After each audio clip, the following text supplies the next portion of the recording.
Finish up, there's be one more question. Let me go down through all of them. Number one, give one way an author uses structure to convey meaning. Number two, Hebrew eulogies like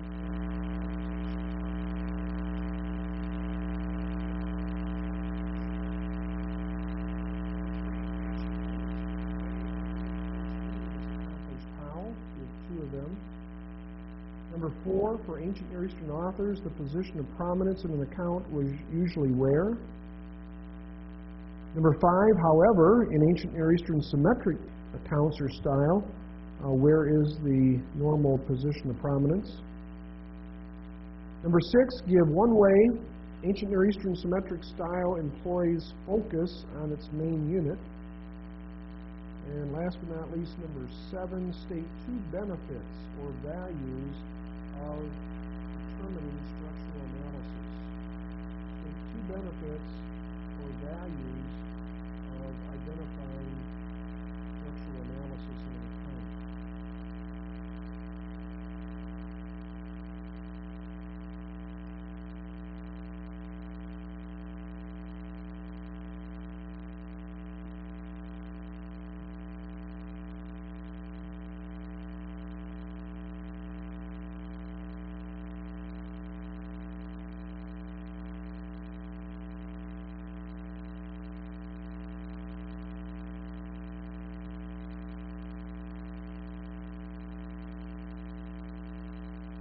Okay.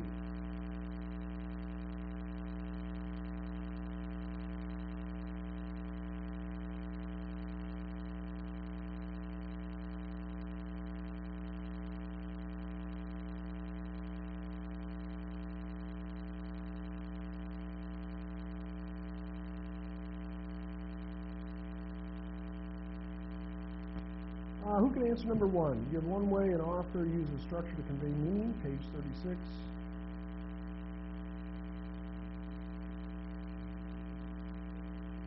Okay. Okay.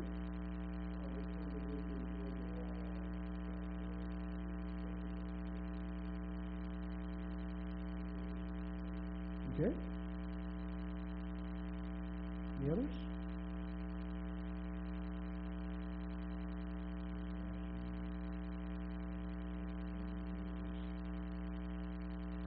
Visual prominence, repetition, and the overall structure. So, one of those. Number two, Hebrew eulogies, like Lamentations, often employ what technique to communicate the idea of a life cut short?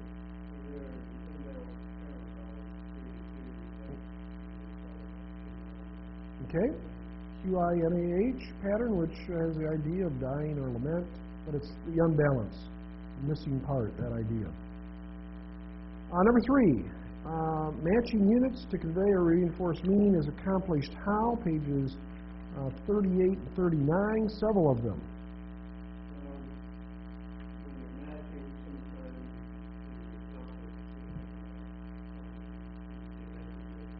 Okay, that's one. Good.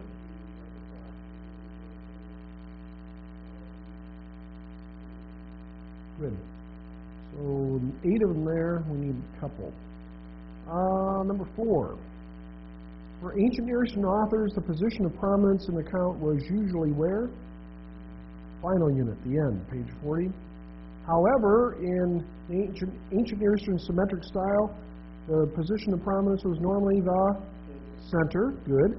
Number 6, give one way ancient Near Eastern symmetric style employs focus on its main point. Again, that was from page 40 to 41.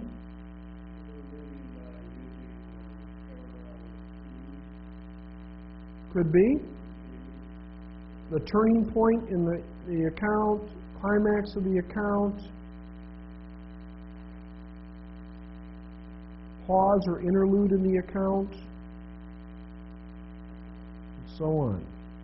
Number 7, state 2 benefits or values of identifying structural analysis of an account.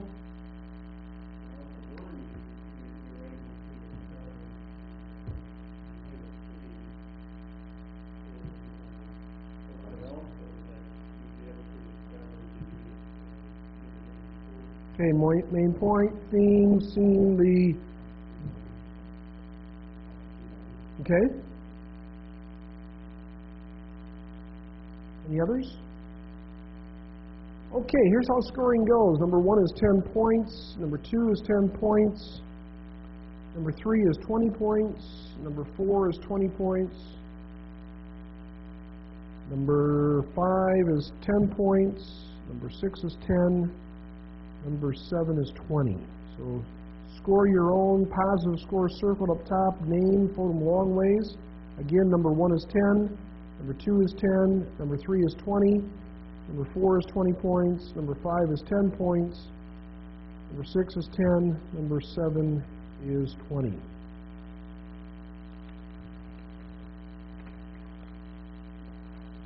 Okay, Mark, you have a very important passage to analyze there. It's important. See if you can break the code. Let's take about a 10-12 minute break. We'll come back and start doing some translating. We're back. We're going to do some translating again of the little synagogue story. Continue on there. Some new pages coming around. Get one of each. I think you have a few left over from last night. You didn't do, didn't you? A couple. So we'll be starting in a minute or two here on page... Yeah, page 20.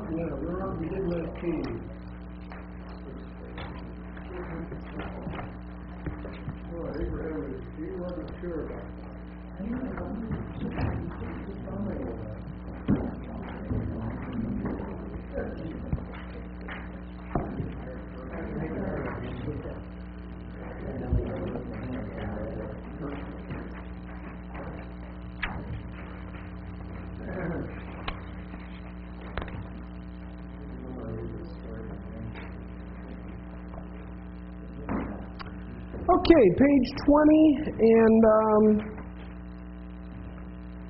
it's into the whole discussion of young Abraham, according to the story, trying to figure out who is God. He's becoming convinced, or is convinced, the idols from his father's idol shop, so to speak, are not, but who is God? And so it's the discussion between him and his father, and then his own thinking.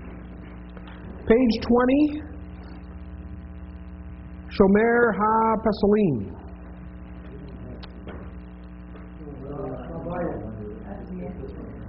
The idol keeper. Shomer HaPesalim, the idol keeper. Yeah, keep is one possibility. Also, Shamar means to watch, observe. So probably watching the idols. Babayit, Haya, Cheder, Katan. In the house there was a small room. Yes, Cheder, room, chamber. Abraham, Sam, Et, Kol, HaPesalim, HaKatanim. He's about to surprise his father. He put all of the small idols in that room. Good. Into the small room. Rak, Ha-Pesol, Ha-Gadol, Ahmad, Keter, Ha-Gadol. Only the great idol, the big idol stood. They did the big room where they were. Good. Abraham, Ahmad, Eitzol, Ha-Pesol, Ha-Gadol. And like the picture, he stood before the great idol. Good. Who are Pesol, Yesh, Lake, Harry. The idol, he said,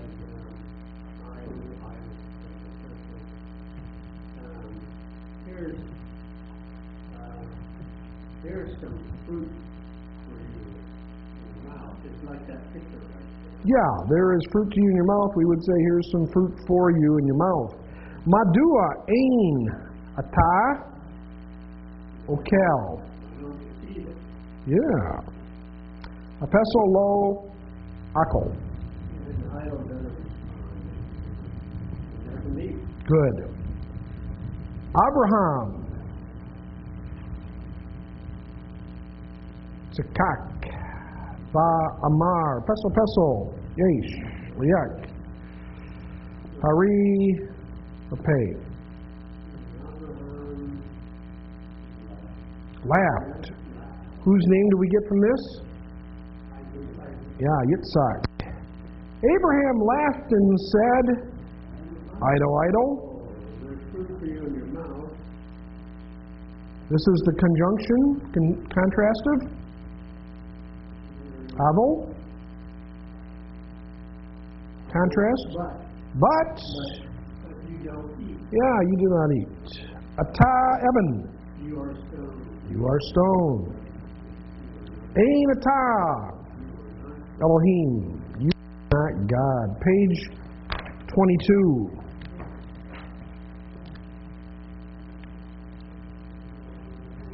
Watching the Idols, Part 3. Gimel.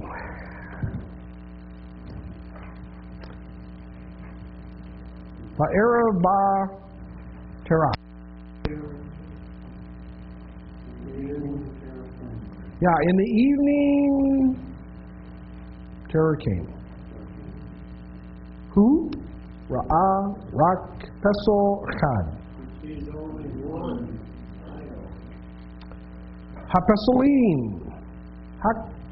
Hakatanim, Lo, Ha'u, Baketer. The small idols are not in the room. It doesn't say anything. Okay.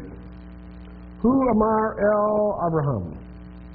So it says Abraham. Ifo, call, Hapesolim, Hakatanim. Where are all the idols? The small idols. Mi, Hahalak, Et, Hapesolim, Hakatanim. Who took the idols, the small idols? Madua, Lo, Ya, Shata, Abayat, Kal, Hayom. He must be getting worship in the household there. Yes, it. That is it. Yeah. Why didn't you guard the idol? Madua, Lo, Shamarta, Et, Hapesalim.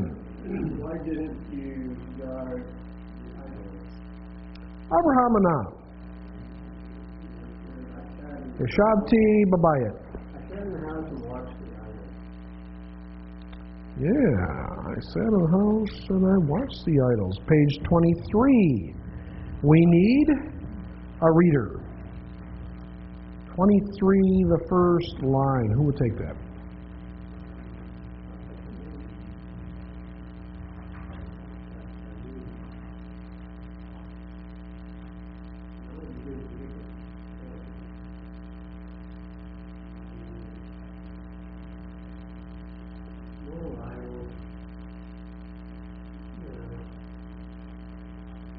Yatzah?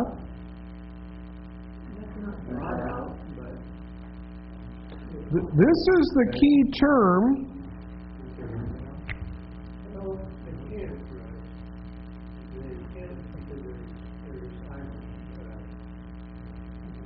This is the key term. This is the battleground of the abortion issue in the Old Testament, Exodus 21. Exodus 21, someone open there an English Bible and read just a couple verses. Exodus 21, around verse 22, that area, there is a case given. And we'll talk just for a moment about this. Help us a little word study. But this term means to go out, to depart, to go out prematurely. But that'll be the issue. We'll take a look at that in a minute.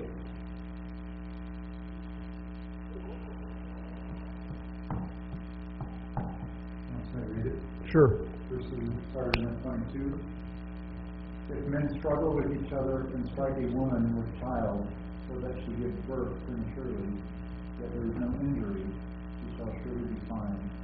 as the woman's husband may demand of him, and she shall pay as the judgment decides. But if there is any further injury, then you shall appoint as a penalty life for life, eye for eye, tooth for tooth, hand for hand, foot for foot, burn for burn, wound for wound, bruise for bruise.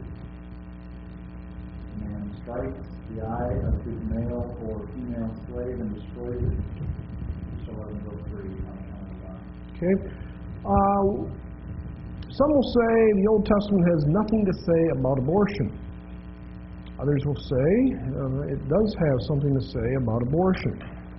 The issue comes down with many, well, there's not a verse that says, do not abort. Therefore, it's silent. Well, that's kind of a simplistic way to think. Why? Because you have the issue of abortion. There's two types of abortion. There is spontaneous and there is induced. And in the whole issue, Evangelical Church, the whole issue is there. This is where, for whatever reason, mom's body starts to go into labor, has baby. This is where there's been help for that to happen, okay, with the hope that the result will be death. So the whole issue is induced abortion. And the issue here is, what is the status of the unborn within the womb? What's the status of the unborn? And there doesn't have to be a verse that says, thou shalt not commit abortion, if there are statements that would cover that area. And this is a statement that covers that area, because in this account, what happens is, picture a home, for whatever reason, two men start fighting over something. As they're rumbling around in the fight, perhaps one of the men's wives or somebody else who's pregnant tries to get out of the way. They bump up, slam up against her. This causes her to go into labor. There's two ancient views on that passage. The one view that goes back to the time of LXX, the Septuagint translators, translates it this way, that the first part of it is talking about when they bump up against her, she goes into labor, and she goes into labor, and they are taking as an underlying thought that there is harm or even death to the unborn, that there's only a fine. But if there's harm or death to the mother beyond that it's lex talionis, eye for eye, tooth for tooth, life for life. So those who hold to that view would say that the Old Testament protects the life of the mother, but the life of the unborn is not as high a value.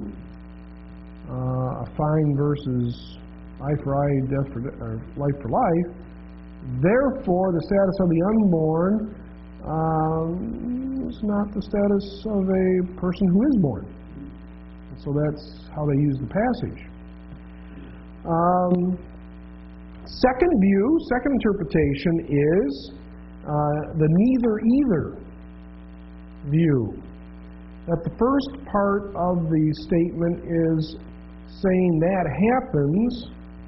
It was the fight, she was hurt, she goes into the labor, but neither her nor, understood, nor the unborn, who now is born, were harmed. What's exacted a fine? Why the fine if they're not harmed? For putting them in danger. Stupid action. But the second half of the verse is talking about what if either the unborn or the mother are harmed. Lex talionis in law. Eye for eye, tooth for tooth, life for life. There was a famous evangelical scholar Dr. Bruce Walke, I wrote my master's thesis for, Hebrew scholar, still living, taught at Dallas, taught at Regent up here in Vancouver, taught at Westminster Seminary. But he came out with an article in 1968 in Christianity Today magazine, analyzed the biblical passages of the Old Testament and came to the conclusion that, basically he took the first view that the unborn was not of same status as person born, therefore abortion was okay. 1973, a scholar by the name of Jack Cottrell, Cincinnati Bible Seminary, had an article in the same magazine, and he says, hey, wait a minute. Dr. Walke made a mistake. The mistake was this. This word, yatsah, if you look at BDB and usage throughout the Old Testament, etc., never means abortion. It's never in a context of abortion. It simply means to depart,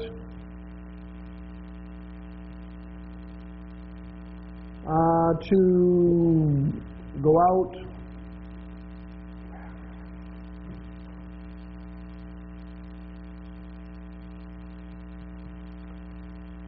or to go out prematurely, that idea. This is the technical term, so to speak, for abortion in the Old Testament, shakol. This has the idea of to miscarriage. Now, when the New American Standard Bible came out in the early 70s, the translators translated that verse you just read with that meaning. Anybody with a New American Standard here tonight? Because the later ones, they've changed. And was it miscarriage or depart? So that she has a... So she gives birth prematurely. So that's since it's been changed. Yeah, there was a lot of heat for the early translators. Why? Because it was a mistranslation. They had, it's called eisegesis, where you're reading ideas in. They concluded before they translated that it was talking about a miscarriage. If someone calls you on the phone and says, pray for so-and-so, so-and-so's wife had a miscarriage, what would you normally say? How's the mother doing?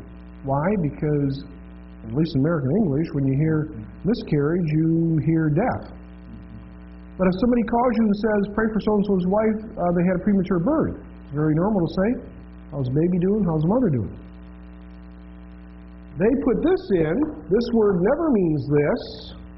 We're talking eisegesis here, not exegesis. When challenged, they revisited, they came back to one of the right potential words, possible words. Well, I say all that to say, hey, here's the word here, and it simply means to go forth, go out, depart, that type of idea. Neither of these, nothing we've talked about here, though, is about, this is accidental. Right. Today's abortions are premeditated. Right. Good point. Active. But what we're talking here is, what we just talked about is not abortion per se. Well, the bigger issue is the status of the unborn.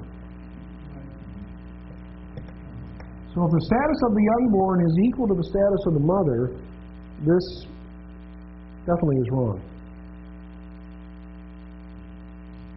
And if it's the either-neither, the second one, which it appears it is textually, and by way of semantic range, what we call word study, usage, etc., not just in Hebrew, but in the other Semitic languages, what did yatsah mean? And the fact that there is a normal word for miscarriage, so if they had a fight and the woman had a miscarriage, why then in text wouldn't the authors use shakol? Why would they use a term that never means miscarriage? It becomes pretty powerful. Shakol used biblically? Yes. Yep. Both, I think, of human miscarriage and also animal miscarriage. So the semantic term for yatsah now would be depart, go out, or be premature? Right. Yep. Mm-hmm. Okay, let's see where we drop off. I got talking here, but We are on page 23. Tara's getting mad. Okay, let's see. Tara answered. What line are we at? Tara Okay. asked. Tara asked.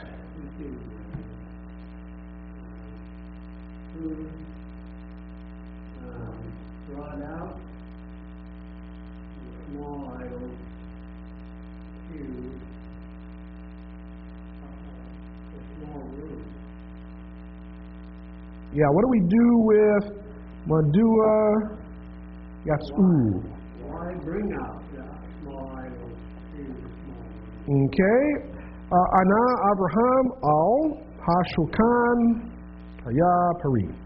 Making up a story. Abraham answered Anah, upon the table there was fruit. Was fruit. Good. Kol ha pesalim su. All the idols were sweet. To eat the fruit. Yeah, Reish Sadihe normally means to want or desire. Okay. All the idols desired to eat the fruit. Making up a story. Za Sa'ak Hapeso Hagadol. Then the great idol called out, cried out.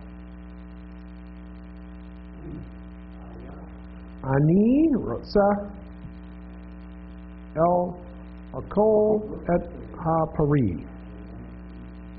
I would like to eat some fruit. Have you had in your vocab Bakad? Okay. Jack, can you take that line? Hapasaline. Because we're frightened. Yeah. Well, card means to administer.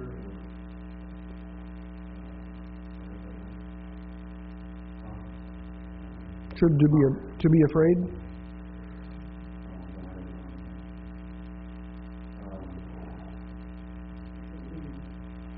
The idols are the idols.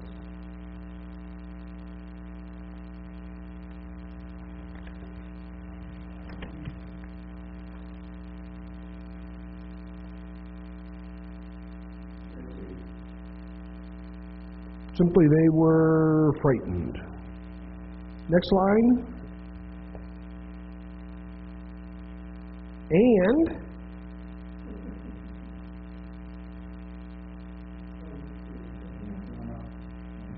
okay. Went out to the mountain. Katan.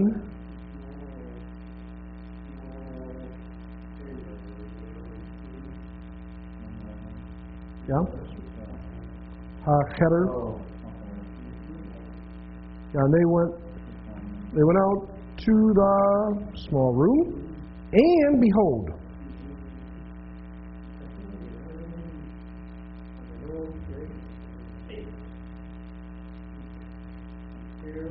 ate the fruit. He's mocking Abraham's got to figure it out. Is this idol or I don't know what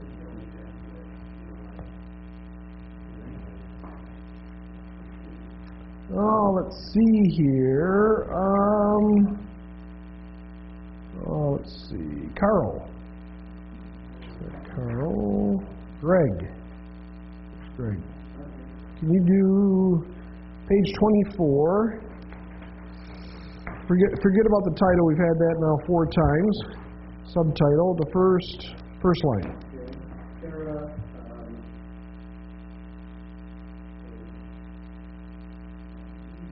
The beat. look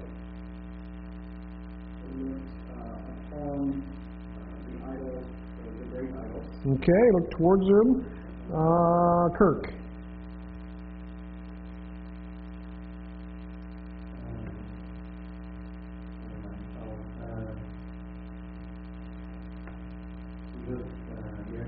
Abraham. Okay.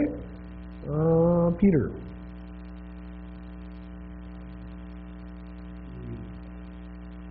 Not sure if everybody's had, maybe you haven't had ka'as. Ka'as to be angry. He was angry and?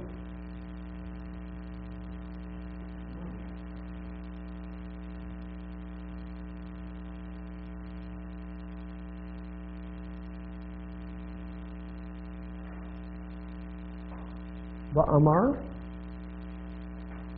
He was angry and he, Amar, said. Dan? He's not here. Mark. The idol is not.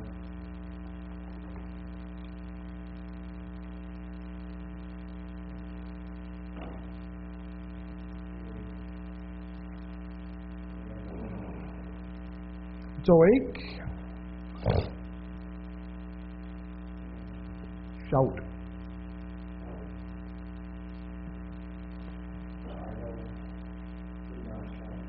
Yeah, the idol did not shout.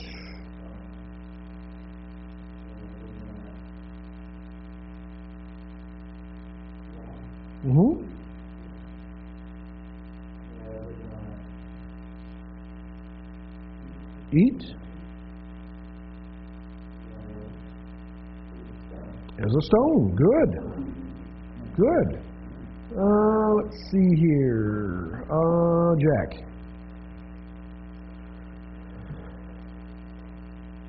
Oz, I don't know if you've had Oz in vocab, have you? It's then.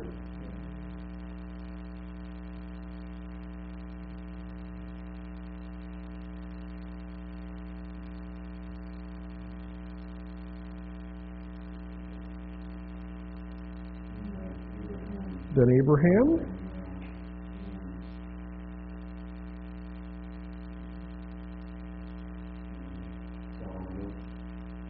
And said. Okay. How about second word? Saudi Kate Kof just sound it out because it's somebody's name. Where we get Yitzhak, Abraham, Yitzhak, Yaakov, Joseph, Jacob, or not Jacob, Isaac, Yitzhak, Jacob, not Jacob. Why am I saying Jacob? Isaac.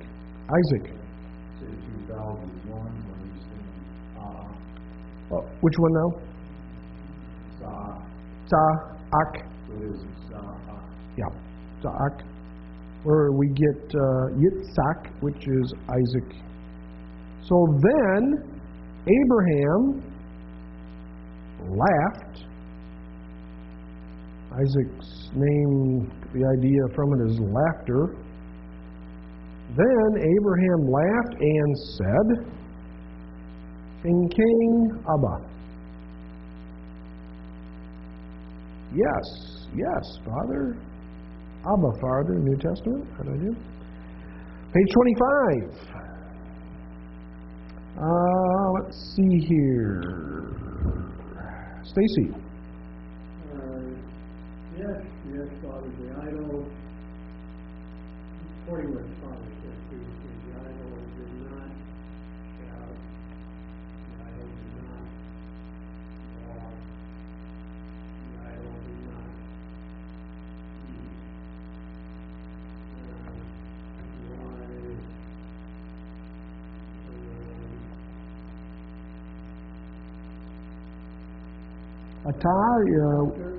Independent personal pronoun.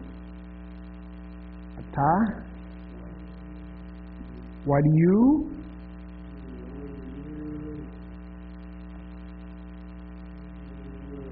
Omer.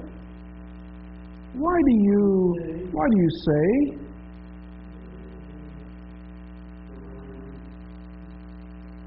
do you say that? The idol. Bara. Rashith Bara Elohim. Yeah, why do you say the idol created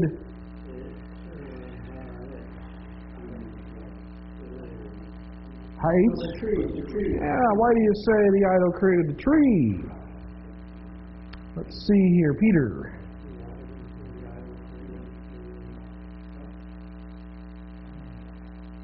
Madua ata Omer ki hapeso Elohim. Why do you say a guy with God? Yeah. Mm-hmm. Peter, take the next three for us. Short lines there.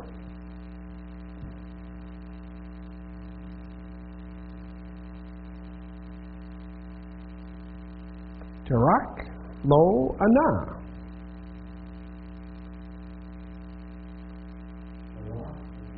Tera. Lo means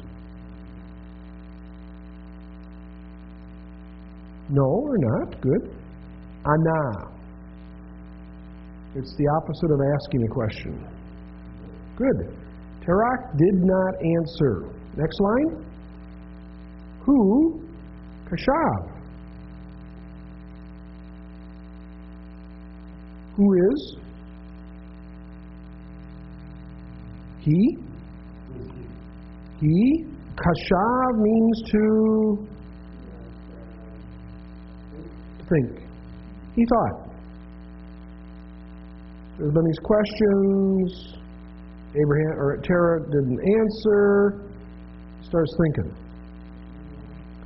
Habain Shali Chakma Hakam.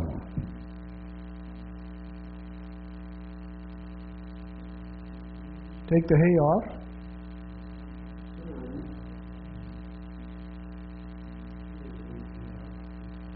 The son, shall we said, is being used in the book as of. The son of me or mine, my son, understood is what? Famous word from the Old Testament, what everybody should be? Wise. The son is wise. The son of mine, he is wise. Hu habit el Abraham ba Zahak. Let's see here. Let's go to Kirk. Hu habit el Abraham ha Zahak. He looked at Abraham and Just sound it out. laughed. Good. He looked towards Abraham and he laughed. Ahav, Baha Bain, Sarkaku. Father and son laugh. So it's kind of situations going on. There's been tension, whatever, but now they're starting to kind of laugh over the situation. Page 26. We have a little lacuna. We have a little break in the action. We have a little poem, Pestle. Pestle, pestle, pestle, eights.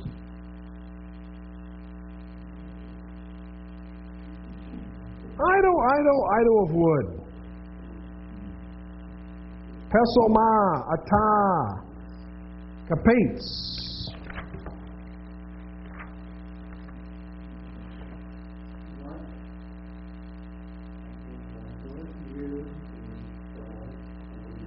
Yeah. Yeah, what do you like? Or desire? Pestle eights.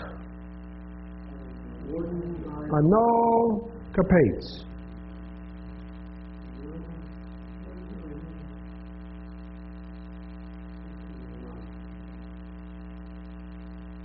It's in with a whole involved suffix.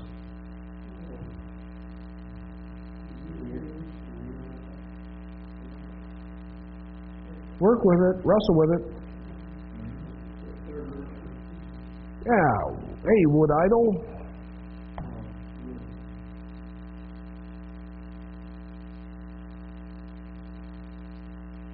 Wood idol of who? What do you do with the whole involved? Second word. Third word. So what? His?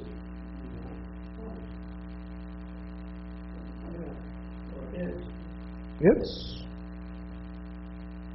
It is not. It does not what? You've already had the word. Previous line. Yeah. Kal davar, ki, hu, shall, eitz.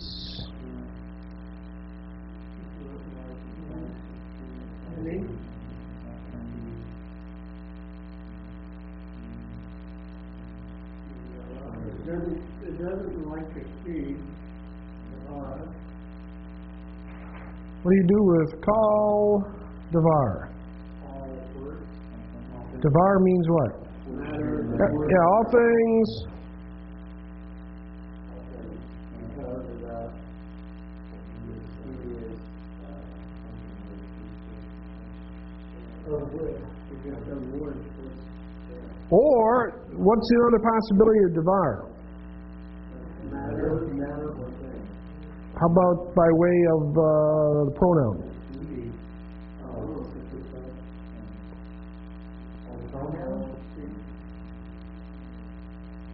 All can mean kind of like what? Everyone? All things.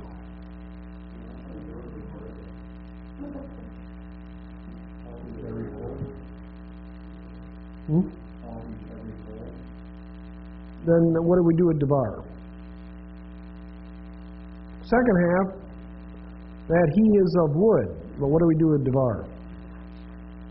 Well, it's almost the idea doesn't come across the best, but it's like everyone says that he is of wood. Pesel, ma, a lake, a lave. This is a good statement. Idol? What? What for you is in your heart, that idea? What's in your heart? Ma'ata, koshev.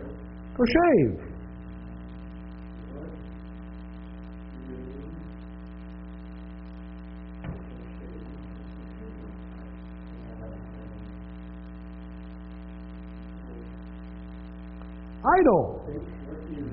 What do you think? Peso 8.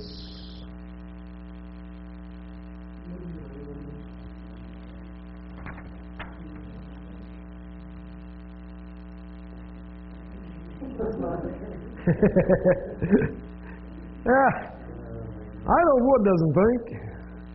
Ki ha peso ein lo lave. Because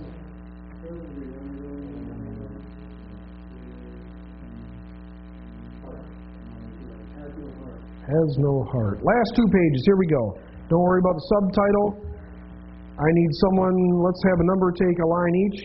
Someone take the first line. Okay? Abraham came out because he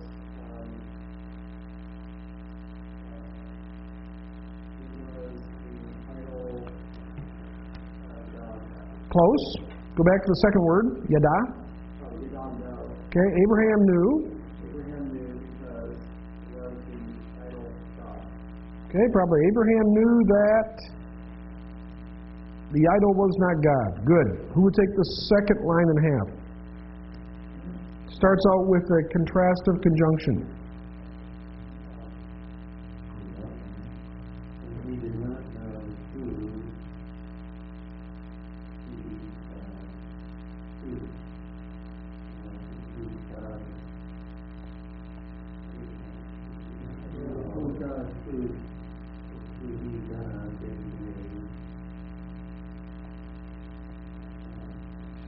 Yeah, don't take the second line, just the first one.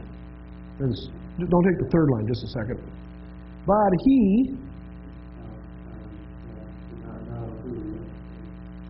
probably understood was God. He emphasizes God. No, he emphasizes Yada. Okay, Yom Yom Kshav.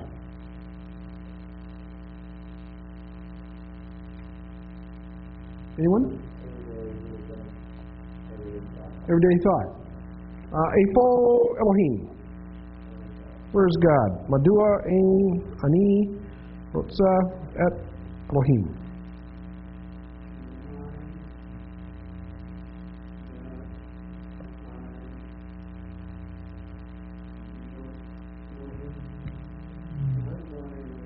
This is almost a statement of Job in his dilemma.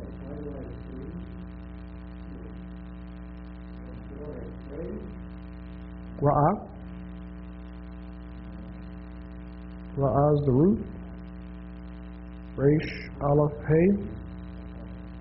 Yeah, why can't I see God? That's a big thing. Remember, why do people have idols? There's a certain mentality is that you gotta see it. Boker Akkad, Habit. One morning, Abraham el Hashemayim. Yeah, one morning Abraham looked toward the heavens. Yom Yafeh Hayaf. It's a beautiful day. Hu Ra'ah et Shemesh Oleh.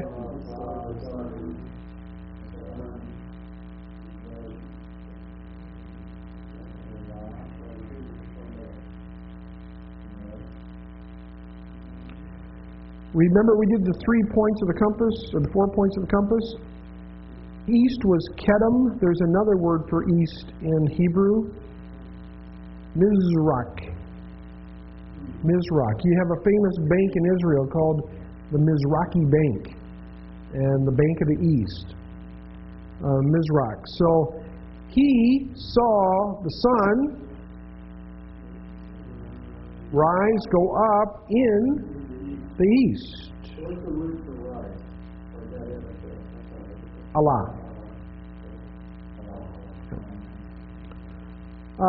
He thought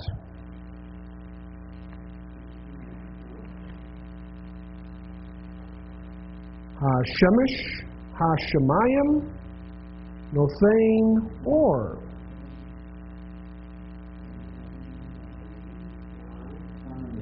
The sun in the heavens, Nathan,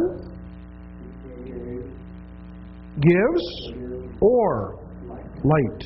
Sun in heavens gives light. Page 28 will be the final one for tonight.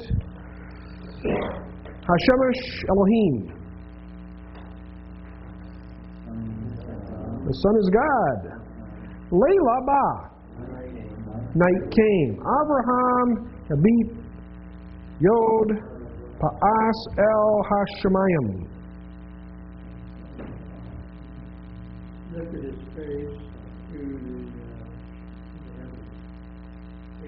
Abraham Habit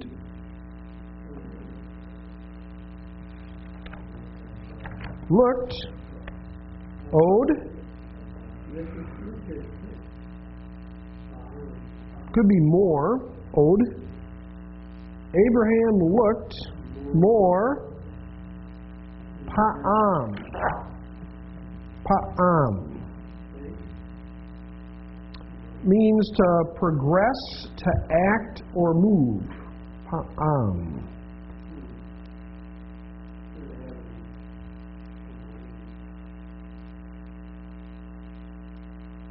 Abraham looked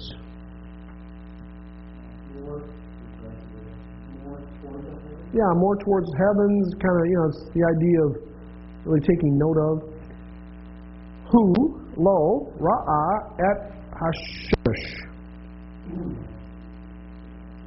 Did not see the sun as kashav Abraham.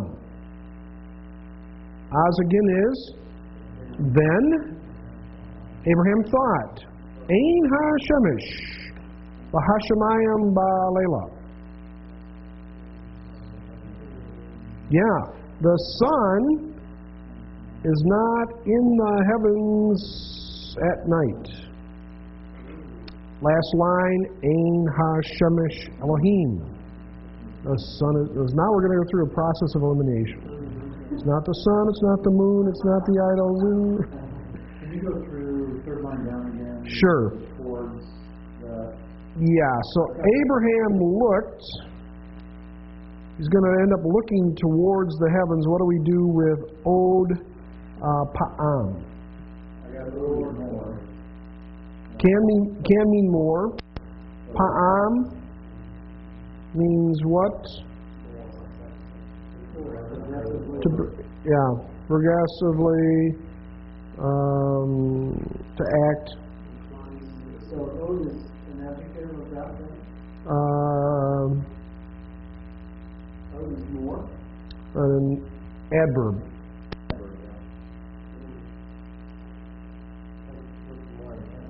Yeah, that's the idea. Yep. Good job. We will return to that tomorrow night. Let's see here. Oh, tomorrow. That's right. Tomorrow.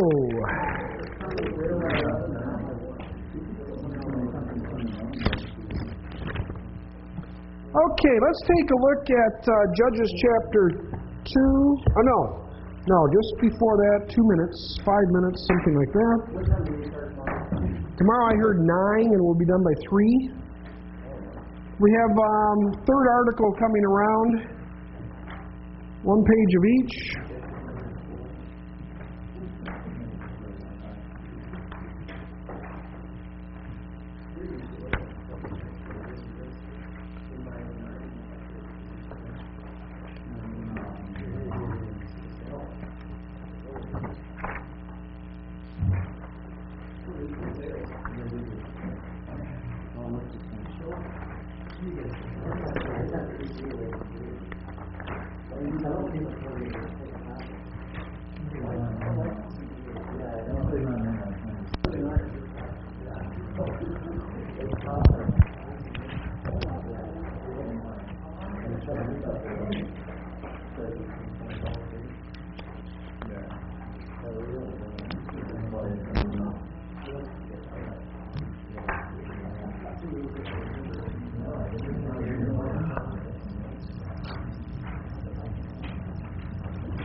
Okay, those on video, this is the article by Barry Banstra entitled Word Order and Emphasis in Biblical Hebrew Narrative, Syntactic Observations on Genesis 22 from a discourse perspective. We covered Lawler's article. You have that in your possession also on Genesis 22. It's involved type of article, so I'm only going to point out a couple things that pertain to what we're talking about and where we are right now. A few comments from a few pages, and then we'll jump right to page 120 in a moment.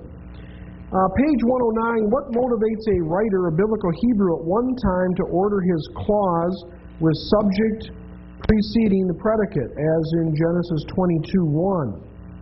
And God tested Abraham, subject, verb, object. And at another time, to order his clause with subject following predicate, as in Genesis 22:3, and got up Abraham in the morning, verb, subject, and then material that adds to that statement. What factors determine the linear sequencing of words in biblical Hebrew?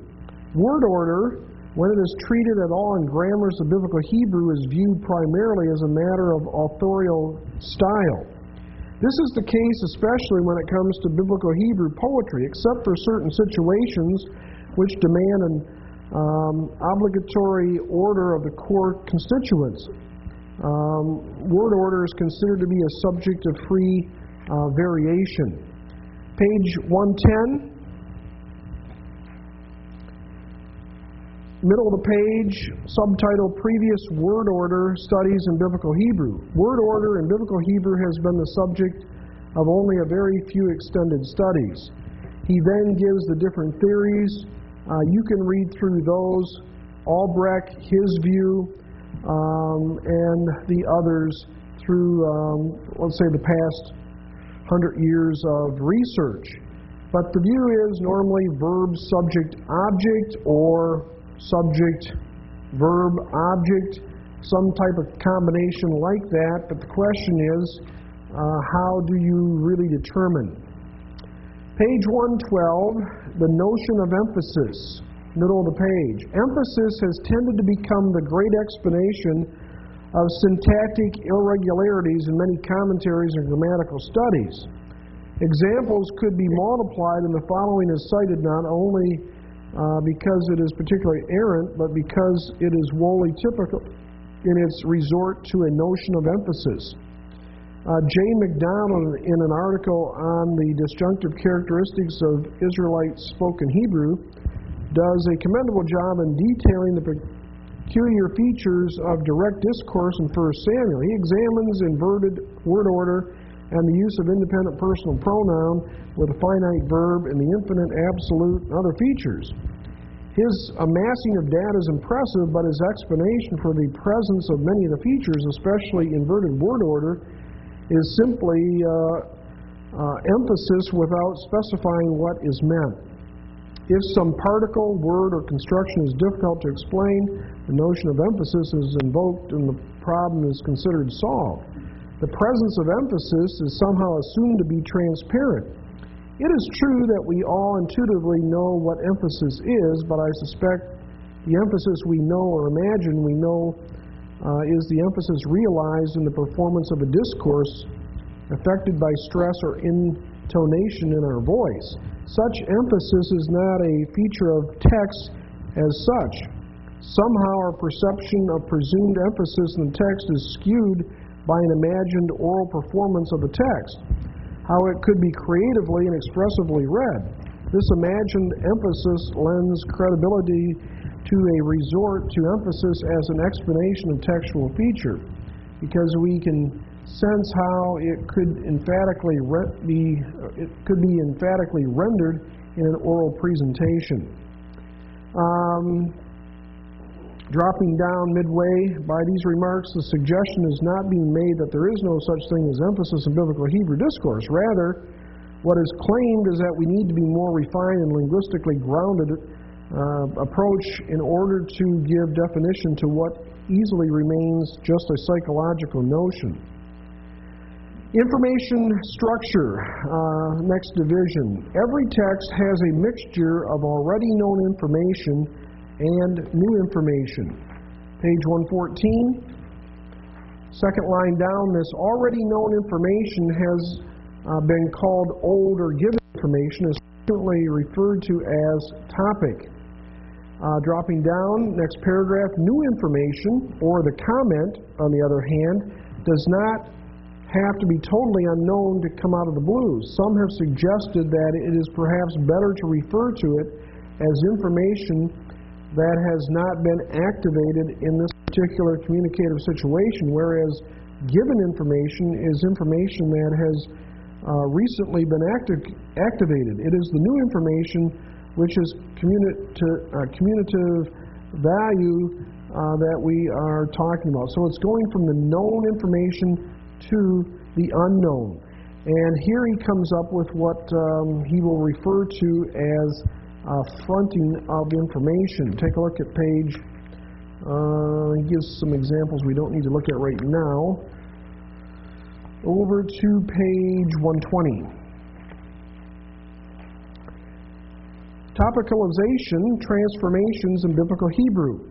Page 120. What previously has been termed emphasis can now be understood more properly as the discourse effect of placing new information in the position where given information is typically found. Thus, the presumption that first position in the clause is always the place of emphasis is not correct. But when something other than, and go back to his first page because the footnote on page 109 gives his abbreviations: S equals subject, V verb, WP a vav prefixed verb, O object, IO indirect object, M margin, i.e. any other constituents such as adverbs, prepositional phrases, etc.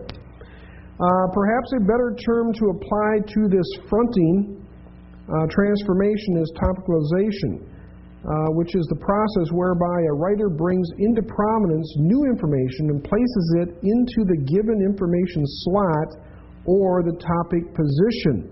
We've seen some of that. Remember we said, well, why here where you imagine simply a va plus a verb form, do you have the direct object? Well, if you look in the flow of what's going on, it now comes, so to speak, to the front and gets into the flow.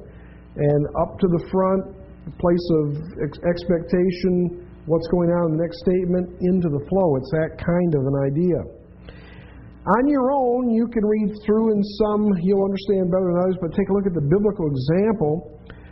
Word order, topicalizations, and you will have where the subject's first, the object's first, the adverb's first, etc., etc., and many variations, but the term is fronting. And so we'll point out in different translations. Why is that here now? The focus is there. Fronting of information that now comes in, new information that now comes into the flow of the discussion. Conclusion, page 123. Word order in biblical Hebrew narrative must first be defined in terms of an unmarked constituent order, namely verb, subject-object, and verb-object. Presence and absence of an explicit noun phrase subject primarily reflects actor discontinuity and continuity respectively. Non-subject or non-object constituents in immediately post-verbal position have marked the information status. In effect, the non-subject constituent, which is put in what is normally the subject position, becomes the topic of the clause. Dropping down emphasis is a function of non-verb subject-object word order and can better be termed topicalization, if I can keep pronouncing it. Word order is thus seen to be one of the most significant syntactic factors which are responsible for maintaining continuity between clauses as well as indicating thematic breaks between paragraphs. The function of word order cannot be understood by examining clauses in isolation from discourse.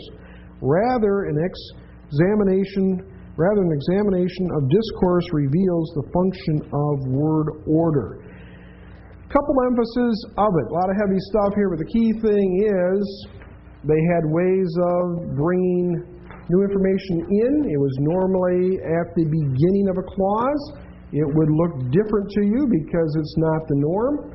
And then also, word order is more important than what we have thought in the past to understanding how it fits into the overall structure. Let's take a look then at Judges chapter 2 from last night. Can I ask you a question? Sure. Regarding what we just covered, why is it in scholarship circles? Because the information is not new as far as what they had available to us. Why is there an evolution of thought that's now putting into discovery this word order thing that maybe didn't exist 100 years ago?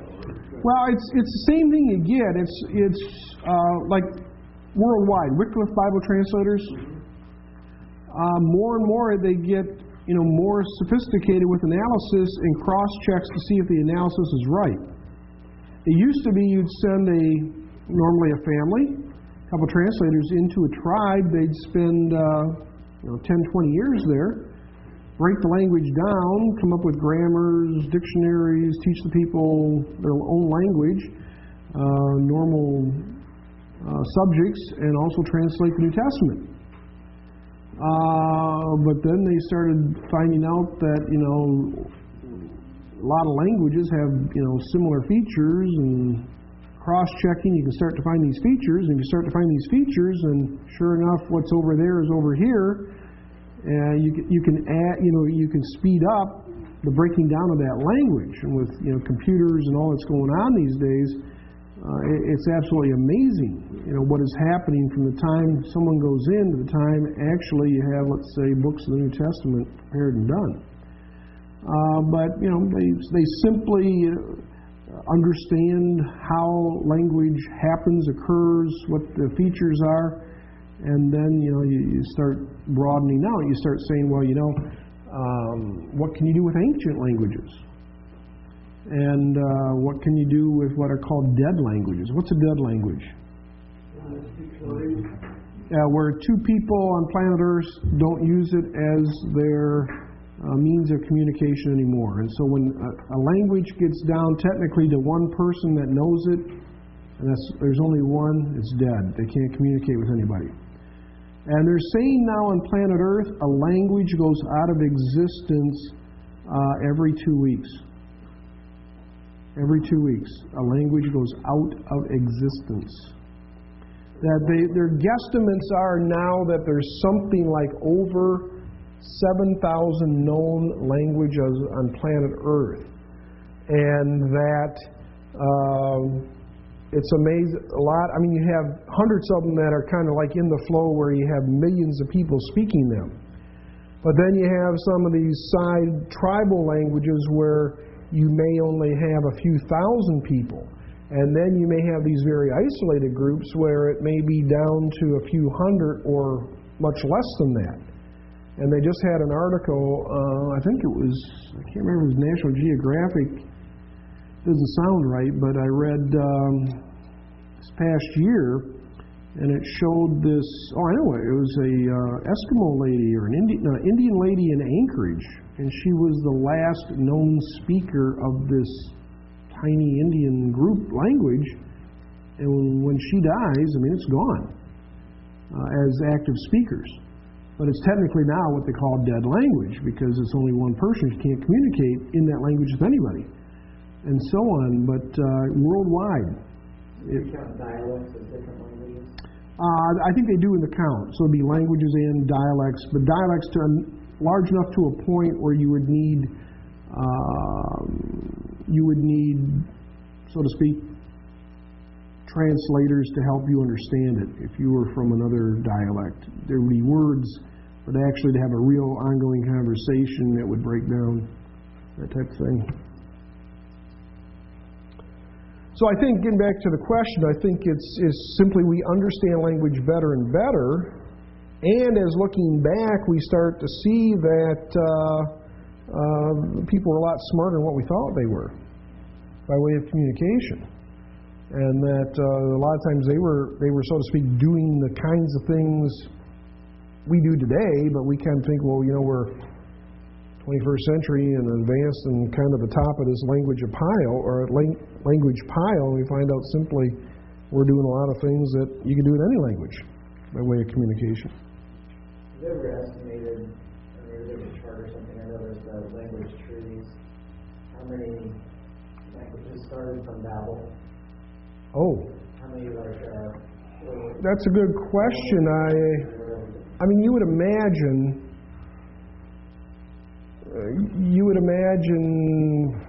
what? I don't know, maybe a few hundred, something like that. And as you know, how I imagine that account in my mind, I mean, you have a small growing population, probably thousands of people at some point, and they're all kind of hanging together there. And how do you divide them? God probably took what we would call family clans or larger units, and all of a sudden, all they can do is speak to themselves. In that situation, simply they start heading out as a tribe, following their flocks or whatever, looking for a place that's safe or whatever.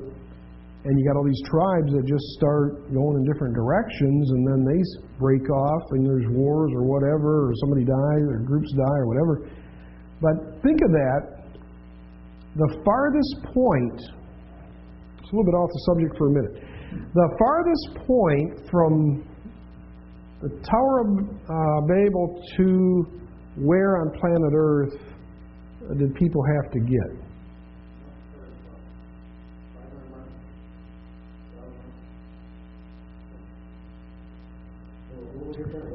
The point is, from the Tower of Babel to humanity today, what's the farthest point people had to travel? Assuming that it was one continent. Well, like similar to what we have today. Oh. So you're talking about boats big enough. Southern tip of South America. So however far that is, of going across Asia, probably up through the Bering Straits, either coming down this coastline on land or on boats, back and coming into shore, back and forth. Farthest point on planet Earth, if the continents looked like this, would have been the southern tip of South America. And I bring that point up, why? Because in the around 1580, I think it was Magellan, goes around the southern coast of South America, and he meets giants called the Patagonians. And he describes them as giants, big people. And you go down to the southern tip, right at the southern tip of South America today, and you still have descendants of the Patagonian people. So what do we know? Biblically, we can get a general date on Tower of Babel. 1580 AD, you have a civilization pretty developed at the farthest point that you could get, if the continent's from Tower of Babel. The question is, how long would it have taken them to get there? Can anybody guesstimate how many miles it would be from, let's say, Iraq to the, basically the edge of Alaska? Anybody know geography pretty good? And then to go from, let's say, Nome, Alaska, right down the coast, North America, South America, or Central America, South America. I don't know what on earth that is, but how far would that be? So you put those two together, but then you say what? Well, okay, let's say even the Patagonians got there 200 years before that, as a civilization. Let's say they got down to the southern tip by 1380 AD. And then you go back to the Tower of Babel time period, BC. Roughly, wandering nomadic people, even with flocks, you could imagine a tribe easily in 100 years moving what? Several hundred miles. If you're only doing a couple times a year, moving, 20, 30, 40, 50 miles. And so I don't think the distance and the time is even a problem for these peoples to end up, all over the world, as Columbus went out and he thought he was in India, and he wasn't. And there were already tribes and civilizations and history and everything else among those tribes there already. Anyways, let's take a look at, or do we need to break first? Break first? How long have we been going since? An hour? Let's take a 10-minute break. We'll come back and spend the rest of our time on Judges 2 into 3. Good. We're coming back to translate. Open in your Hebrew Bibles to Judges chapter 2. We finished verse 9 last night. We'll start with verse 10. And we'll translate through the end of the chapter. Then we'll go back for just a few minutes and do something interesting, because there is within this chapter a very straightforward section of structure. And we'll see if you can work with it a little bit and put the parts together. Okay, verse 10. Vagam, Kol, Hador, Hahu,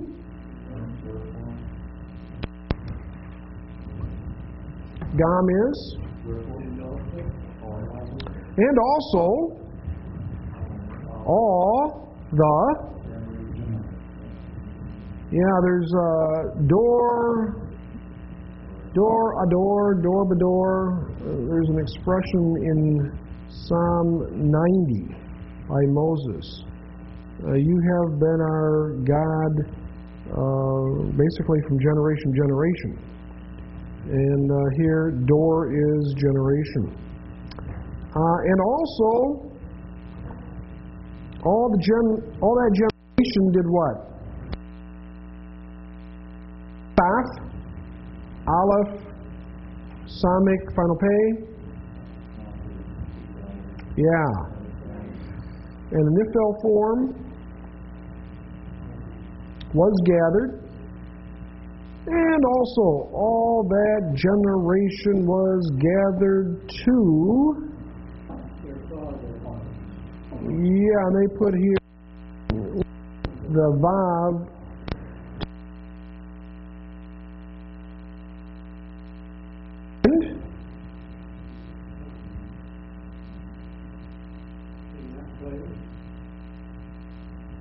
Notice the first generation door was definite. This one is indefinite. Yeah. Yeah. Then a generation rose up, another generation rose up. Akarehim. After them, Asher.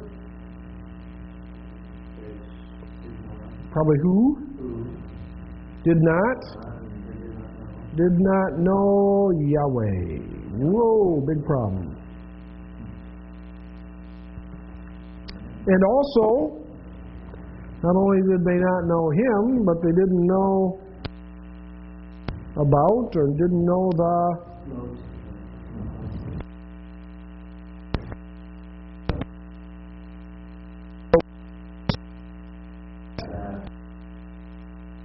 he did for Israel. Big problem. Big problem. Again, we talked a little bit last night about how can we do our best to hand down what is important to the next generation concerning spiritual things and living. Verse 11.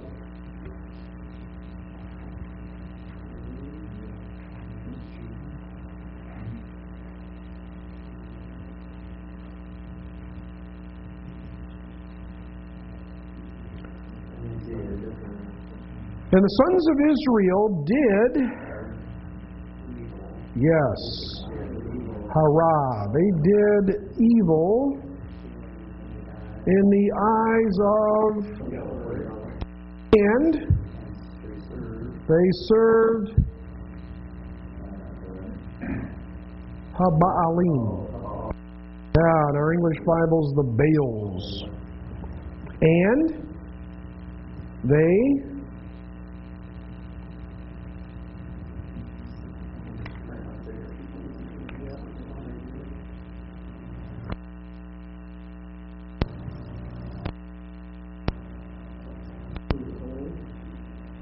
Ayin Zion Vait as the idea of to lose or to leave.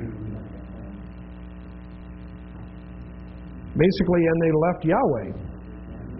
In other words, the worship of. What do we do with Elohe?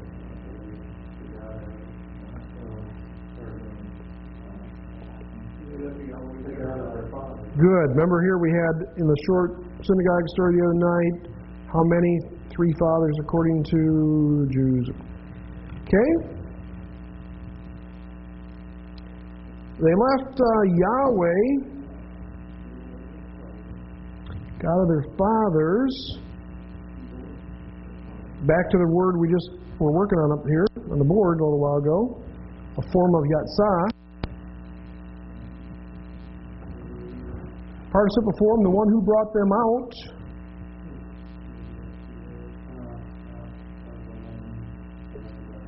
Good, out from the land of Egypt, and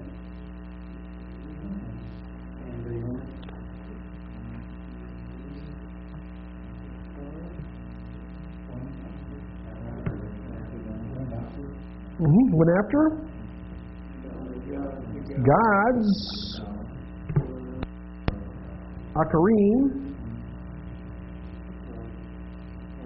Akar can mean also other. And they went after other gods.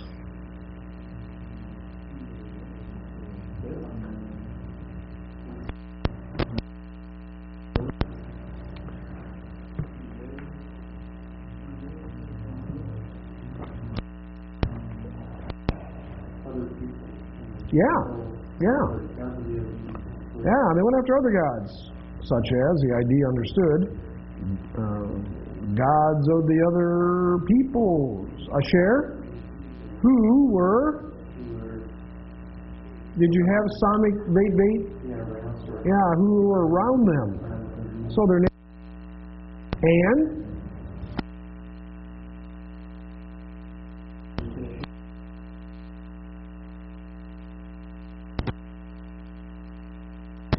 this is, and it's on your chart, I don't think, and I could be wrong, I don't think, practical, very good textbook, I've enjoyed it, read through it this past week. Your joy should be to gather a number of grammars as you do your studies through the years. You will gain much from every one, old ones, new ones. But he explains some things much better than a lot of the ones I've been through in the past. So there's great strengths, some things that probably could be filled in, such as the next verbal form. He doesn't cover, I don't think, Hishtopheles, does he? Hishtopheles, it's on your chart. That's why I put the chart out. Histophel right here. And this is a Histophel form. Take a look at this chart because Histophel only occurs in one word. So you can master the Histophels easily, biblically. Notice the footnote on the chart. All stem names are based on the perfect third masculine singular form. The Histophel, which is lower right, stem is attested only with kavah in the Old Testament, in the meaning to bow down, to prostrate oneself, or to worship. So here you have one of the several or few uses of a Histophel in the Old Testament, but again it's that idea of bowing down.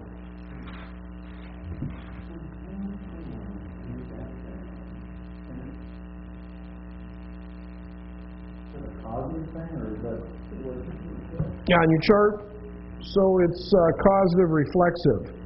He made himself kill, that kind of idea. So they made themselves bow down. So it was a thing of the will. It wasn't you bow down else. They were participating willfully in this worship of false gods.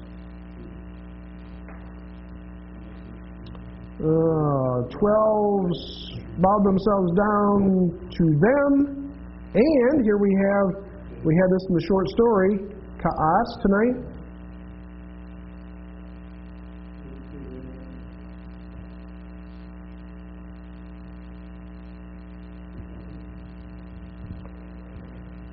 Yeah, provoked. And it provoked and it angered Yahweh. Verse 13.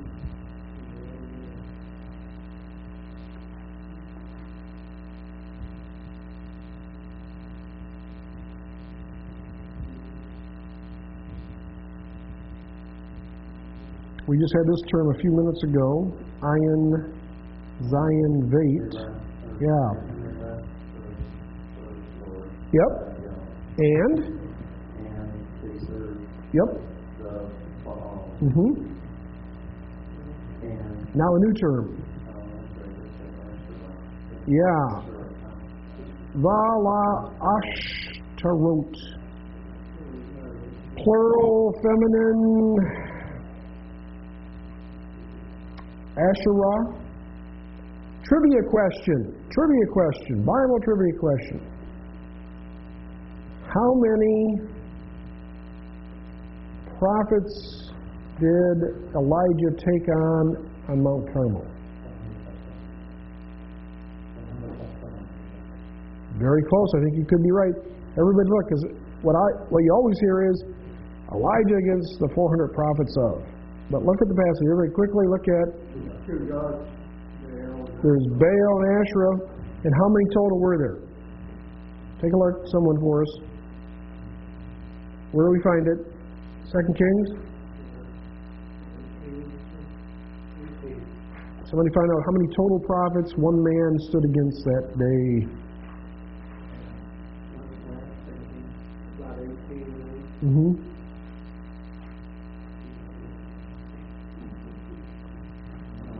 There's one key verse where it gives the two groups and the number.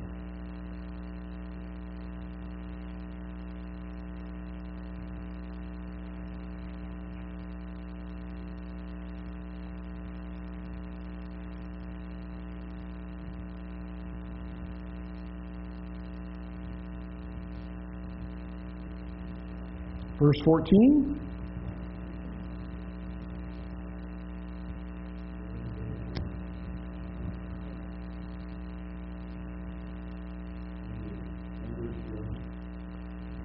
Yeah, and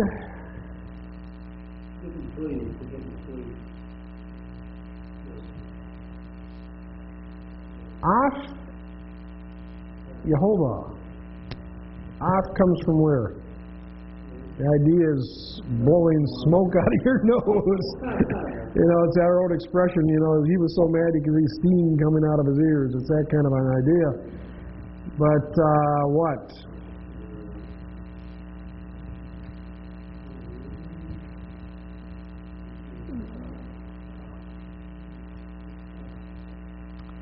Yod, Hate, Resh means to burn.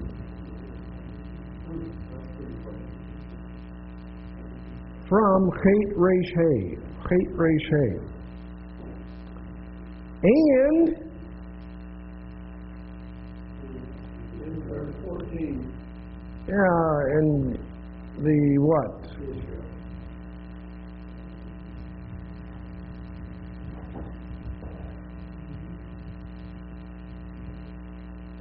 Israel burned with anger. Yeah, it's that idea.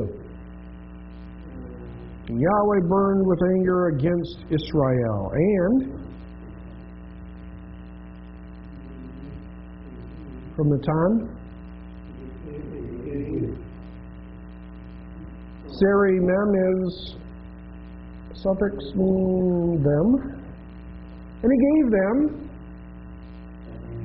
into the hand. This word means robber. Some of the older translations, plunderers. And they robbed them. And he, Makar. And he sold them into the hand of their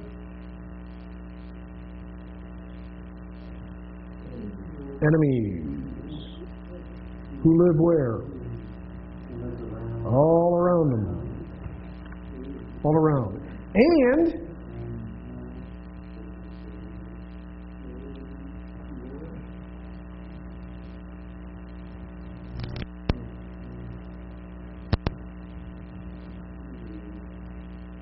this is from the term which simply means to be able to do something. And they were not able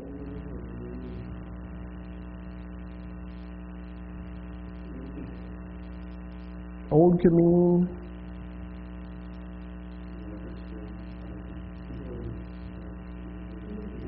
any longer to continue. They could not continue to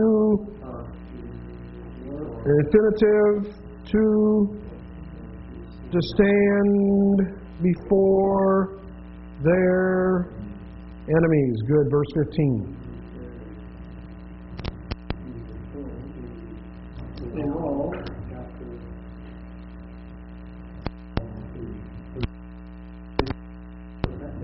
Yep. Yad Yahweh, Yah Yehovah. The hand of the was against them.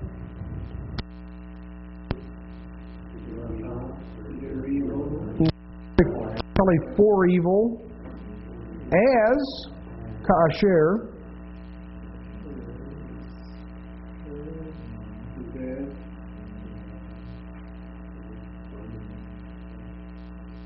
Jehovah Yahweh had what? As he had spoken. And he'd spoken, and as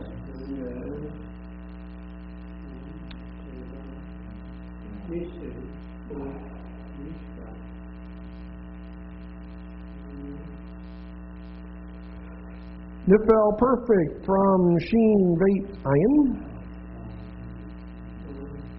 As Yahweh swore to them, and